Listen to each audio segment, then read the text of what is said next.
is if you're going to be doing this practice of finding your local deities and such as making pilgrimages and doing things, that has to come with a certain level of responsibility that I want to mention. And that is this land, is it a First Nations land? Is it private land? Does it belong to someone else's religion? Is a sacred site for someone else? Do I have a right to go into this space? Please don't violate those things, and please know about them. Do your research, find out, go to your chamber of commerce, go to wherever you need to go to and find out if land is public, if you're able to go there, if it's spoken for from someone else's religion. Don't cross that boundary and don't violate that. That's my disclaimer there. I'm very lucky to live in a place where all of this is public land.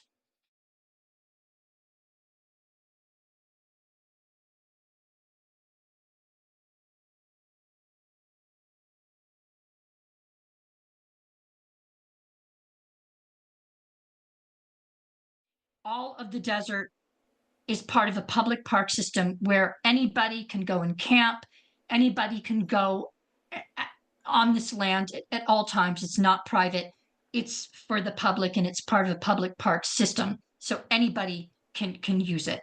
And that's the only reason why we do pilgrimages, and I do the things you see on social media.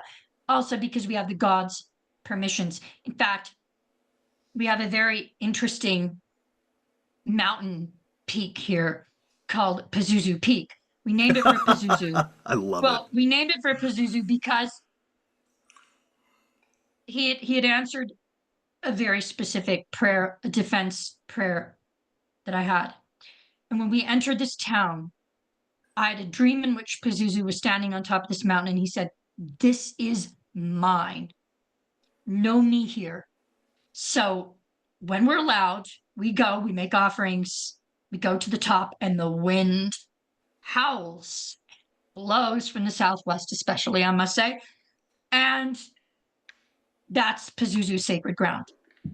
That's where I honor Pazuzu. I don't honor Pazuzu in a Kemetic ethos. Obviously, I honor him in his own ethos. It's not something I would ever transgress. But Pazuzu is a very interesting deity, and in my opinion, he is a god. He's not just a demon or a spirit. He's a god. He has presented himself to me as a god, and that's the only way that I come to him, knowing, because that's what he wants. How he is for other people, I can't say. But Pazuzu is one of our local deities. He's protected us, and he certainly makes it clear that he loves this specific place in Wendover. It's his high place, and the wind is always crazy there. It's very interesting. Before I even connected with you on social media, I saw the cover of your book on someone else's Facebook feed.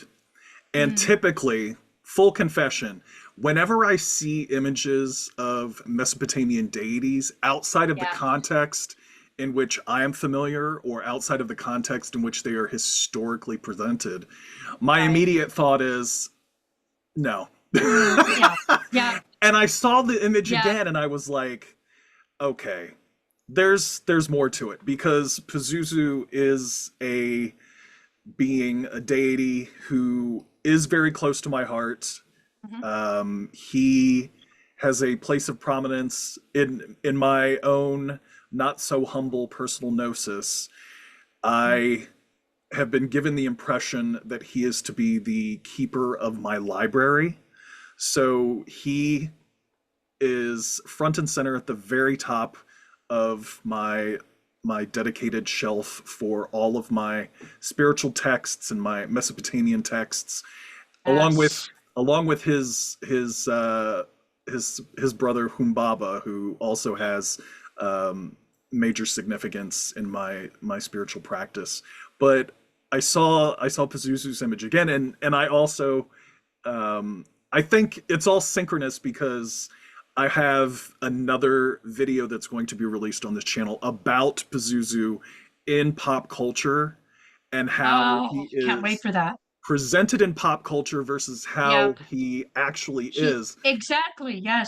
Um, and it's funny because like a few years ago, I watched a lecture by Dr. Irving Finkel, who went into uh, a brief tangent about Pazuzu in his role in The Exorcist and how Ah, Pazuzu should sue for libel. And ever since then, yes. seeing Dr. Finkel like just matter of factly say this tongue in cheek, I was like, you know, what if what if this were a project later down the road that could be explored? And ever since that thought, like I just have these snippets and these ideas that come to me. So I'm pretty excited to be putting that together soon. So yeah, it's like all of this timing, all of these things coming together, and seeing your book, and then buying your book, and then connecting with you on social media, and here we are. It's fortuitous. I It's believe so. awesome. I really do. Oh, the timing is amazing. It's meant to be. The gods have lined this up. Pazuzu, uh, I honestly, it infuriates me. It infuriates me the way he has been denigrated. And I don't want to say go off on a tangent and allow Christianity Christianity to butt its very ugly head into the discussion. I have very strong feelings about Christianity. But Pazuzu has been so maligned and denigrated, and I could not see myself birthing images of the gods and not grant to Pazuzu a truly beautiful way to venerate, honor, and worship him. He opened that door. I I didn't. I wanted to, but I knew that I had to be welcomed by him and allow him to come and give me permission. And that's exactly what he did. And in his way, he made it very clear what he wanted. And everything that I did in that icon, I did research. I was very keen on honoring cultural ethos, but most important, it was very important to me that he was satisfied. Mm, So all the pigments that I used, which are semi-precious stones, everything that I used for him was what he required, and including the sign of Shamash and the other elements that were there. He chose them. He made it very clear what had to be part of this icon.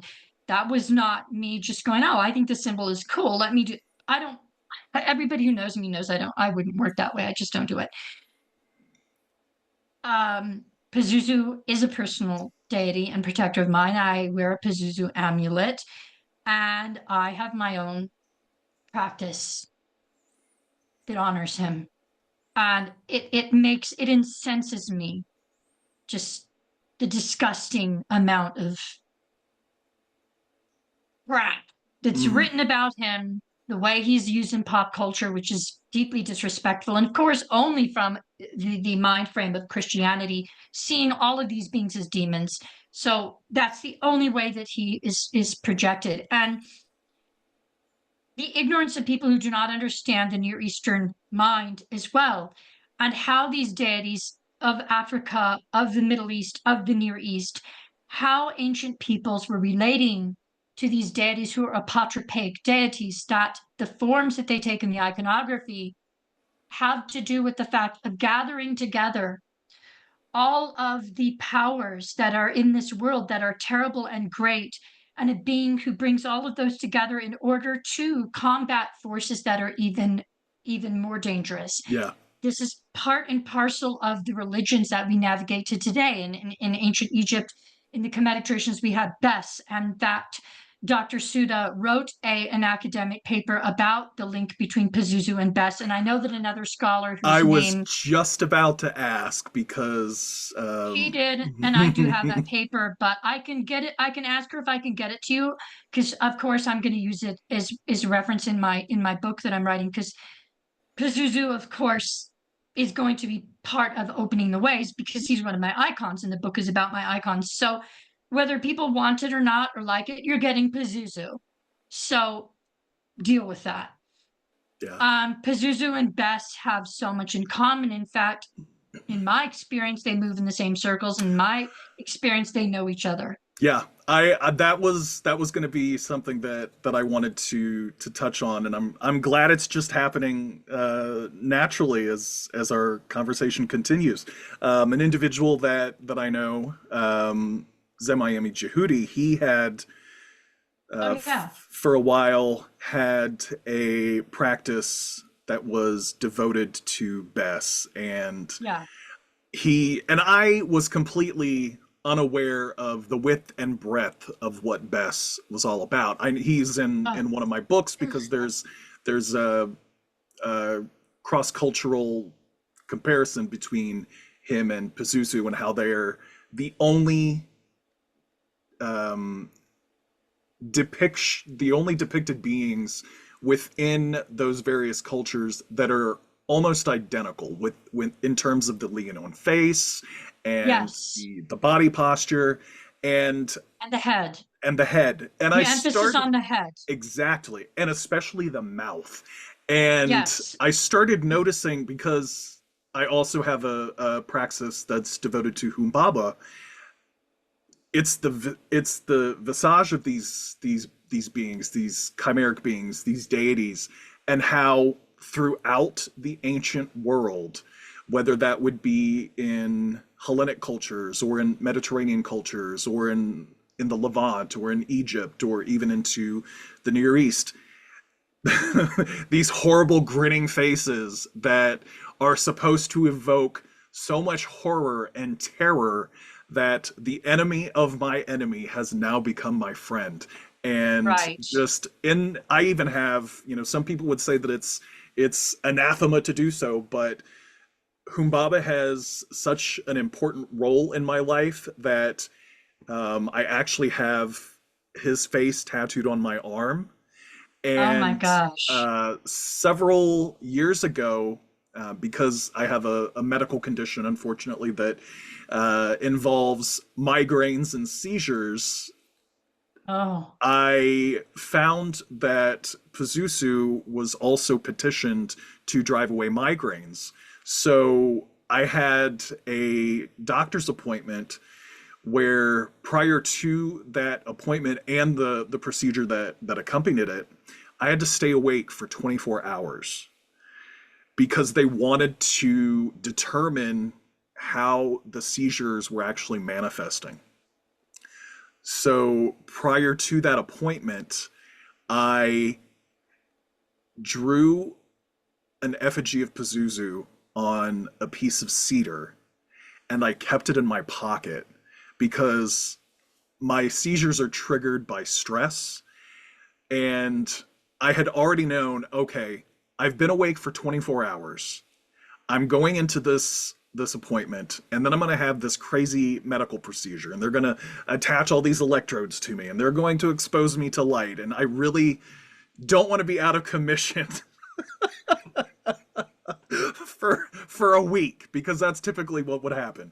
So while I'm undergoing this procedure, I'm sitting in the chair like reclined, and it was probably counterproductive for me to do this. But you know what? It happened and I was good.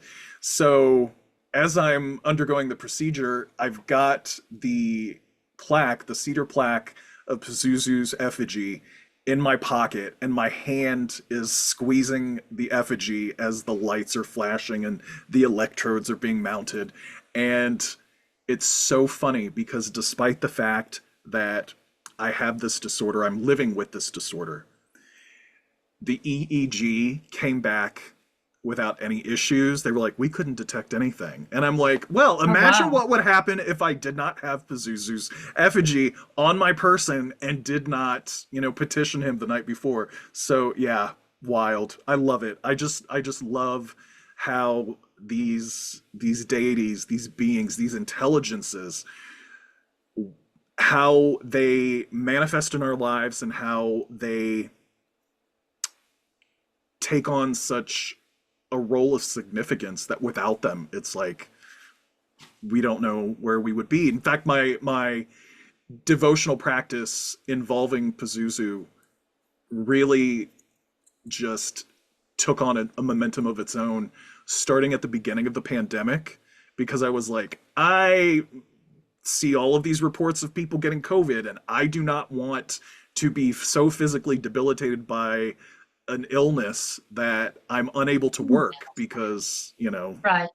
that's health insurance for me. Uh, And yeah. so I didn't have, thankfully, I have not been exposed, or in the exposure that I've had to COVID, I have never had any COVID symptoms, tested negative Yeah. every single time. And Me too.